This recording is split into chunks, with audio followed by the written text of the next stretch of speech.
రథసప్తమి.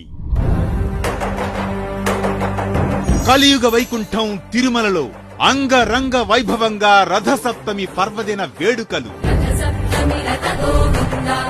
సూర్యోదయం మొదలు చంద్రోదయం వరకు 7 కొండలవాడు ఒకే రోజు 7 వాహనాలలో తిరుమాడ వీధుల్లో విహరిస్తూ భక్తులను అనుగ్రహిస్తాడు. ఉదయం 5:30 సూర్యప్రభ వాహనం, ఉదయం 9 చినశేష వాహనం, ఉదయం 11 గరుడ వాహనం, మధ్యాహ్నం 1 హనుమంత వాహనం, మధ్యాహ్నం 2 చక్ర స్నానం, సాయంత్రం 4 కల్పవృక్ష వాహనం, సాయంత్రం 6 సర్వభూపాల వాహనం, రాత్రి 8